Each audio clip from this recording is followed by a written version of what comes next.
Thank you for coming. I know it's late at night and lots of dinners are happening and, but the good news is that you're here, the Prime Minister's here, and this will also be airing on our program on CNN. So this is our studio. Okay. Our good. studio for a studio interview. Prime Minister Mohammad Mustafa, Palestinian Prime Minister, welcome. Thank you. Thank you very much. Good to be with you. So let's just talk in order, if you like. The ceasefire, phase one is underway. There were, thoughts there might be a hiccup, but it's continuing, it's holding on both sides. Do you have any notion of whether phase two has even started to be discussed and whether it will actually happen? Well, as you know, it's supposed to have started a few days ago. Actually, the 16th day of the ceasefire was supposed to be the day when the next phase two negotiations would start. It actually started probably in different version of it in Washington, when Mr. Netanyahu was in Washington.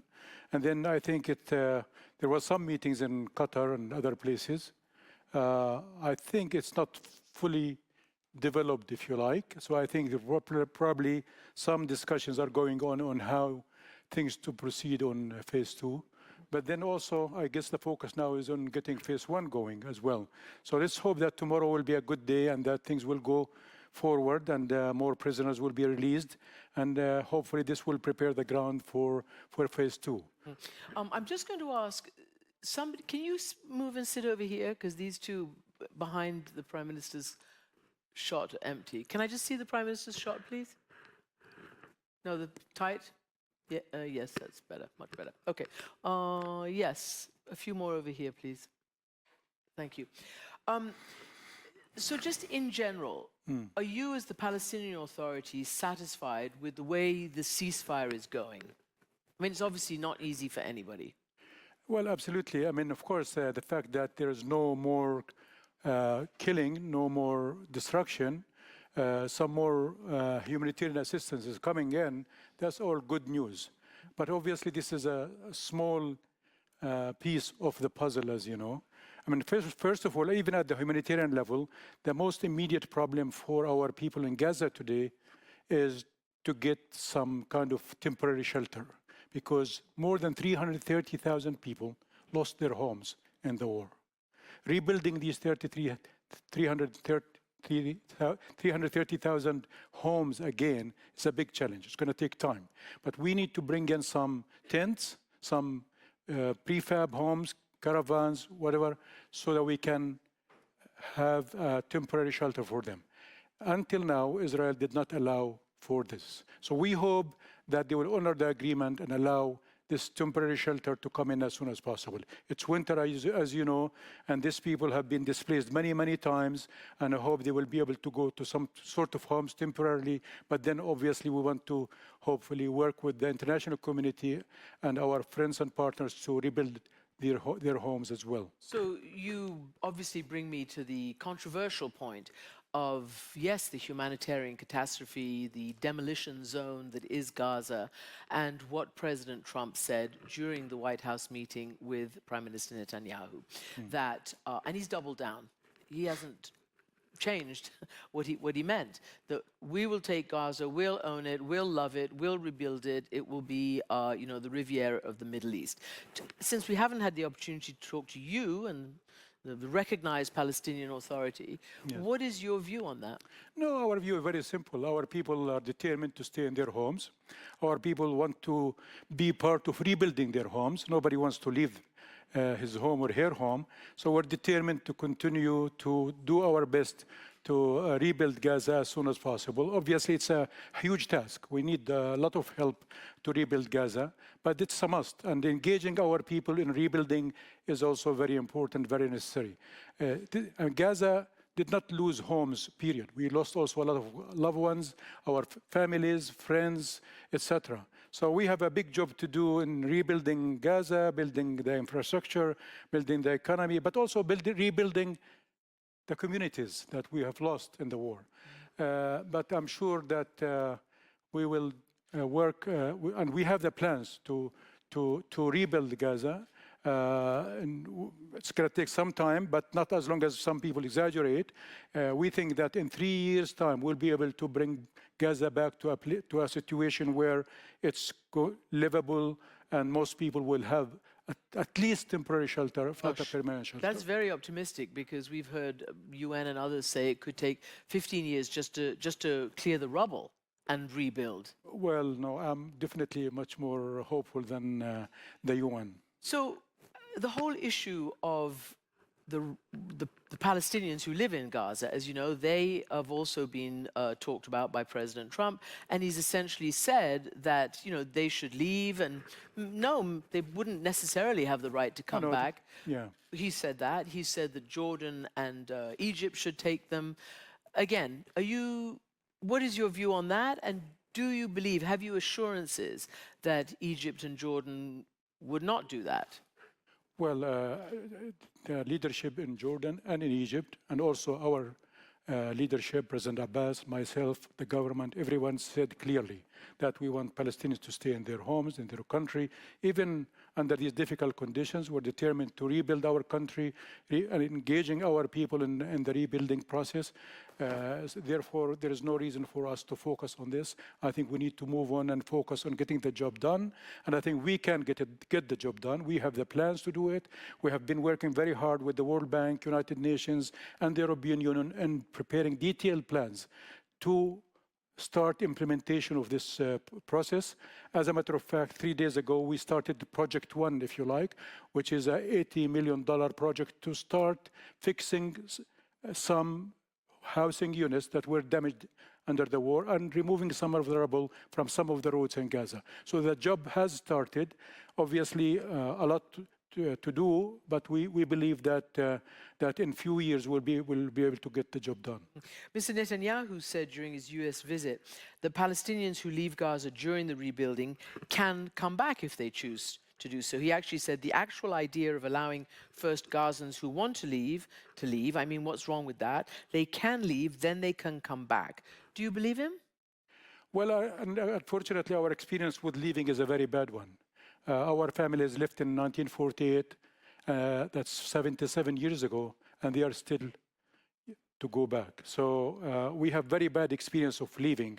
So we don't want even to entertain the idea of leaving. We want to focus on making things possible for our people to continue to enjoy reasonable life and live in their country in dignity. And that takes me to the main issue of why this is all happening, because why we're talking about leaving and building and ceasefires and exchanging of prisoners, we still didn't talk about why all of this continuing to happen despite 77 years since Israel was established and Palestine was supposed to be established. And until today, we continue to work very hard with the international community, with our partners in the region, to get Palestinians their rights in self-determination, independent state as soon as possible. This is the answer. It's not to talk about displacing people leaving their country and come back or not come back. This is all not, obviously it doesn't suit us at all. We don't think it's the right thing to do. We should focus on solving the problem. The root problem is Palestinians have been without their own state for all this time. So it's time to get this out of the way. And yet, because of what's happening now, who is the President of the United States, what he said publicly, there are many who feel empowered on the right wing in Israel, particularly those who do not want a Palestinian state, and they say this is the time to bury the notion of a Palestinian state. Even one of the far-right ministers who's in the coalition, he says this is the year of Israeli annexation. That's Smotrich. Even of the West Bank, he's talking about. Yeah. Is there anything to stop that? President Trump himself says he's going to deliver his opinion on annexation of the West Bank in the next several weeks, maybe during his State of the Union, I don't know. Well, all I can tell you is that annexation is going to be a disaster for everyone. It won't help Israelis, it won't help Palestinians, it won't help the region. I think the region has seen the result of the continuation of wars over the years. Annexation is a declaration of war against the Palestinian people. It will bring more fighting, will bring more more loss of life. This is not what we want for our kids. This is not what we want for our region. We want peace. We extend our hand for peace. We want to see our kids live in the future, live in their own state. Annexation is a recipe for disaster. So we invite everyone to focus on implementing the two-state solution that the international community, all the international community agrees to. We think this is the answer to all the problems. Do you think that it still has legs? I think so, yes. Simply because what's the alternative? Apartheid? They have a choice. For us, to have self-determination and our own independent, sovereign state is good enough. We don't want anything else. There's no love lost between you, the Palestinian Authority, and Hamas. Right now, Hamas appears still to be in charge in Gaza. They demonstrate that every week with the release of hostages. They are now actually facilitating certain security operations, policing operations, guarding certain humanitarian deliveries and the rest. We see them. They make a determined effort to be seen by the world. Now, it appears that you also are working on some of the crossings like Rafah and this and that. Yes. What is going to happen in the future? I mean, how can any two-state solution, one that is fair and sovereign for the Palestinians and fair and secure for the Israelis, happen? How can it happen if Hamas is still in charge? How do you square that circle? No, it's simply Hamas should not be in charge, period. This was a period of time when Hamas took over governance of Gaza. I think this should not have happened in the first place. As you know, Gaza is part of the state of Palestine, part of the Palestinian Authority, and this is according to international legitimacy, international law, UN resolutions, Oslo Agreement. Everything talks about Palestinian Authority govern West Bank and Gaza and East Jerusalem in the future. So the fact that Hamas controlled Gaza in the past was something extraordinary, and I think it should end. But how? Magically, how? How? I think we will have to convince them and that it's time to move on and do the right thing for the interest of our people. I think Gaza needs to be rebuilt. Our people in Gaza need a better life. The separation between Gaza and the West Bank is not helping Palestinians. We know that reconstruction of Gaza will not happen without Palestinian Authority coming in, potentially rebuilding, reintegrating the institutions, and also moving forward with the political track. If we do not do the right things as Palestinians, we will lose the opportunity to rebuild Gaza and have our own independent state. So I think with the dialogue, with the hopefully support from our regional partners, this will hopefully convince Hamas to do the right thing and allow the Palestinian government to go in there and serve our people. This is the time for all of us to unite to serve our people. Things in Gaza are very bad. Things are in West Bank are not great either. So it's time to unite as a people, to do the right thing and to serve our people and hopefully enable us to move forward with the reconstruction of Gaza, but also with a political solution. So let me ask you again about this political solution. Some of the, as they call themselves, the political wing of Hamas speak in forums, whether Zoom conferences or whatever. And recently I heard one of them saying that, on no account will there be any international, even Arab, peacekeepers to try to maintain and enforce any peace if there is a final peace deal. B, it can't just be the PA. It has to be a group of, as they called it, Palestinian technocrats and interim government, and then have elections. And as you know, the Palestinian Authority, your boss, has not had an election since 2006. So again, what does that look like, a technocratic Palestinian government? Are you going to have elections? Well, first of all, we are a technocratic Palestinian government.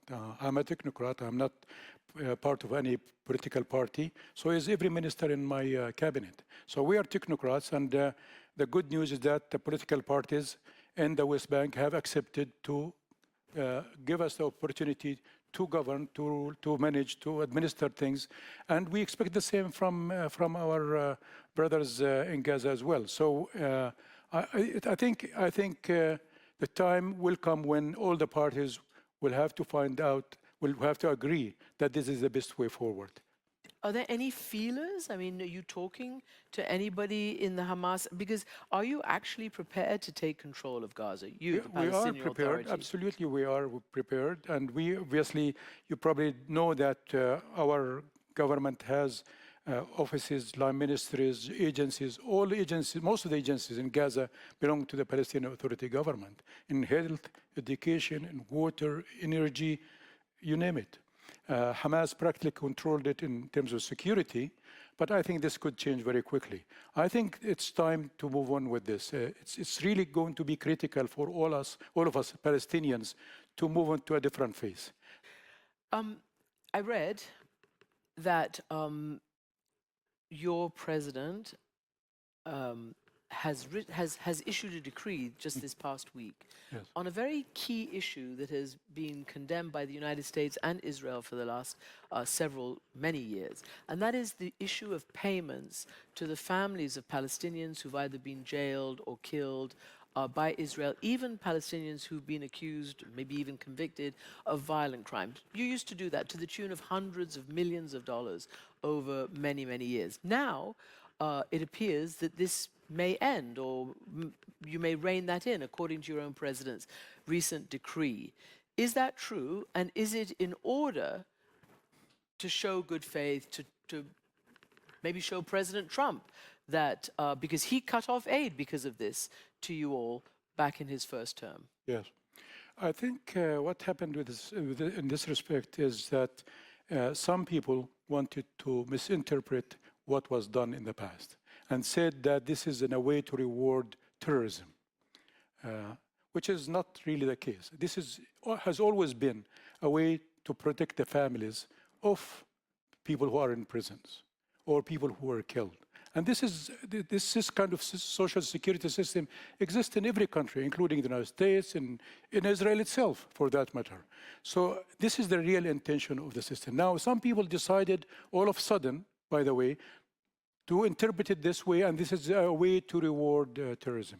So what was basically done, in a way, is to rewrite the law, if you like, so that this would be clarified.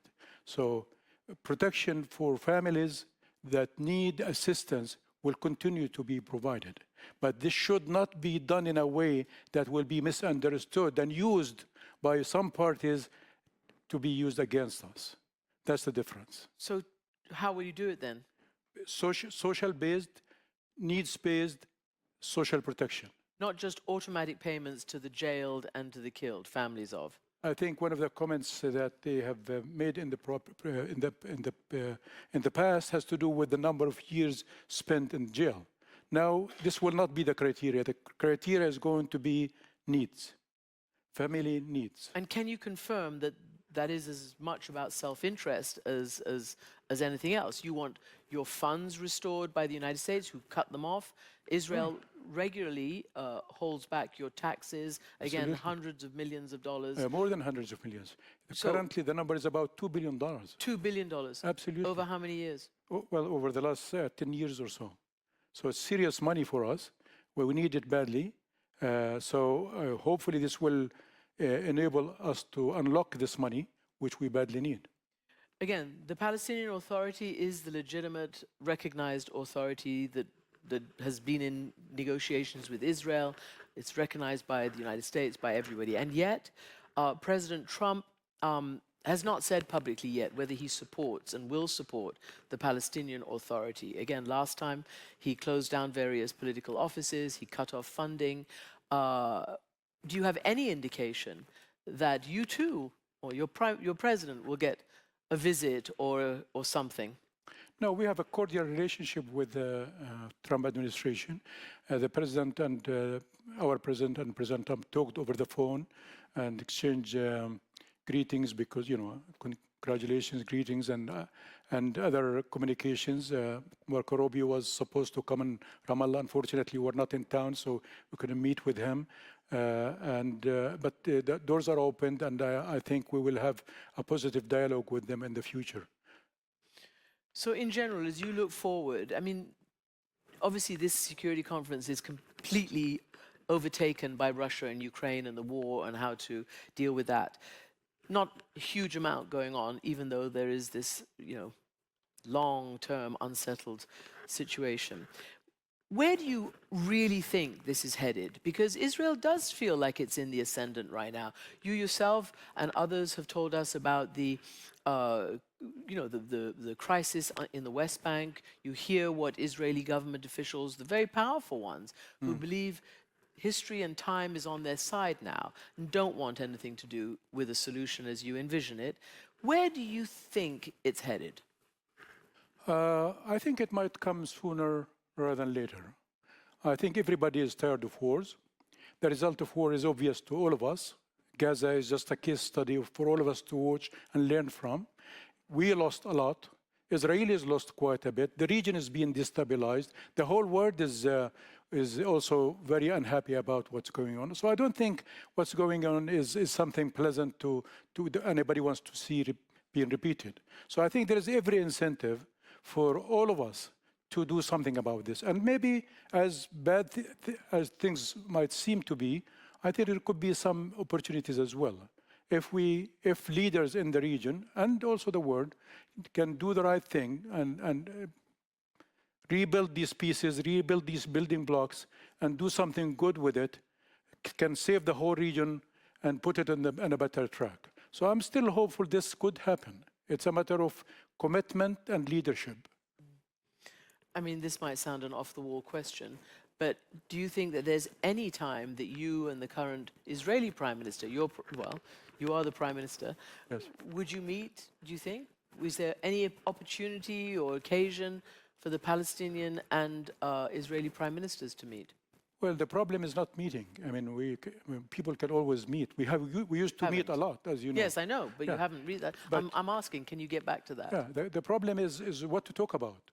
Do we have this? No, I mean, but the Israeli government is not there yet.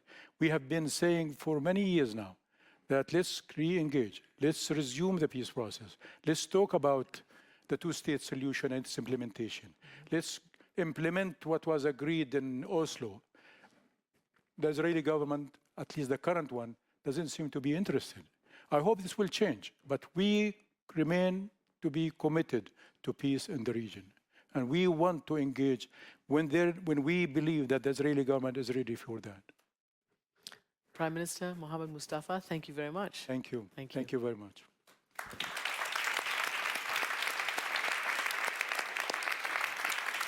Filled up. Got a full house.